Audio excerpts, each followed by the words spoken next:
அவருடைய வாழ்க்கையில் எங்கேயுமே உச்சரித்ததே இல்லை. பாரதி ராஜாங்கிற பேரை வந்து பொது வெளியிலையோ பத்திரிகையிலையோ எங்கேயுமே அவர் எங்கள் டைரக்டர் அப்படிங்கிற ஒரு சொல்லுதான ஒழிய பாரதி ராஜாங்கிற சொல்ல வந்து மனோபாலாவும் மணிவண்ணனும் மற்றவங்க எல்லாருமே சொல்லியிருக்காங்க.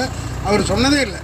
என்ன காரணம்னா அந்த இயக்குனர் மேலே வச்சிருக்கிற குரு பக்தி அல்லது வந்து தன்னை ஆளாக்கின ஒரு பெரிய முன்னோடி அப்படிங்கிற ஒரு பக்தி தான்.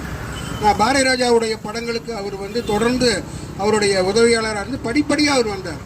16 வயதிலே படத்தில் உதவியாளர், கிழக்கே போகும் ரயிலில் உதவியாளர், வசன உதவியாளர், ஒரு பாடல் எழுதியிருப்பார். அதில் அந்த சுதாகர் போய் எழுத்தாளர் ஆகிறதுக்காக அல்லது பதிப்பகங்களுக்கு போய் தன்னுடைய ஒரு வேலை கேட்டு ஒரு கவிதைக்காக வாய்ப்பு கேட்டு போகும்போது பாத்ரூமில் வந்து ஏதாவது கவிதை சொல்லுங்கிறப்ப ஒரு பாத்ரூமில் வந்து ஒரு தன்னிச்சையாக வந்து ஒரு கவிதையை சொல்லுவார். ஒரு கவிதை வந்து அந்த ஒரு துளி வந்து அந்த ட்ராப் வரும் சவரிலிருந்து, அதிலிருந்து சின்னஞ்சிறு துளியில் ஒரு உலகம் உருவாகும் அப்படின்னு சொல்லி ஒரு அடுக்கிட்டு வர்ற மாதிரியான ஒரு மரபு கவிதை மாதிரி அப்படி ஒரு ஆக்ரோஷமாக சொல்லிட்டு வருவார். அந்த கவிதையை வந்து எழுதுனது பாக்கியராஜ், வசன உதவி. அடுத்த படத்தில் பார்த்தா உதவி இயக்குனர் வசனமாக எழுதியிருப்பார் சிகப்பு ரோஜாக்கள்.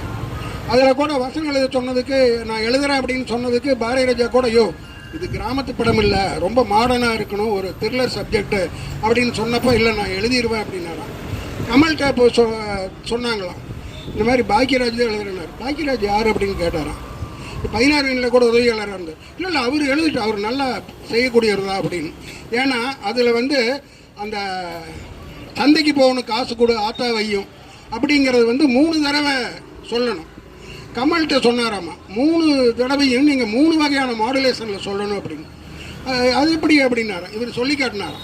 ஏன்னா முதல் தடவை சாதாரணமாக சொல்கிறது, அடுத்த தடவை சினுங்களாக சொல்கிறது, அடுத்த தடவை அந்த சினுங்களோட ஒரு அழுகையாக சொல்கிறது சொல்லி காட்டி அதை அவர் சரி நான் பண்ணிடுறேன்னு சொல்லி ஃபாலோ பண்ணாராம். அதே மாதிரி வந்து அந்த பரட்டை கேரக்டருக்கு எல்லாத்துக்கும் அந்த மாடுலேஷன், அந்த கிராமத்து இது பாரதி ராஜாவே ஒரு வசனத்தை எல்லாமே கொடுத்து ஸ்கிரிப்டை முதல்ல படிக்க சொல்லி சொன்னப்போ அந்த டாக்டர் சீனா இவர் நிறைய அந்த ஸ்கிரிப்டில் வந்து முதல்ல வந்து ஒரு கலைப்படமாக தான் அது வந்து முயற்சி பண்ணியிருக்காரு.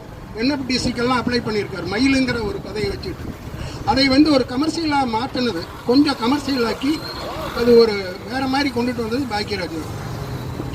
அந்த மயில் கேரக்டரை அந்த டாக்டர் வந்து கெடுத்துருவான். அதுதான் அந்த ஒரிஜினல். இதில் கெடுக்காமல் அந்த இளநீ சீவி அது கையில் தவறி போயிடுறது மாதிரி பண்ணி வச்சு ஒடியாராக கோலம் போட்டிருக்கு. அந்த கோலத்தில் வச்சுட்டு காலை வச்சு போயிடுவான். அதில் அவர் எழுதின வசனம் வந்து பாக்கியராஜ் தான் அந்த கலைமணி எழுதின ஸ்கிரிப்ட், கலைமதி எழுதின கலைமணி. ஆமாம், கலைமணி.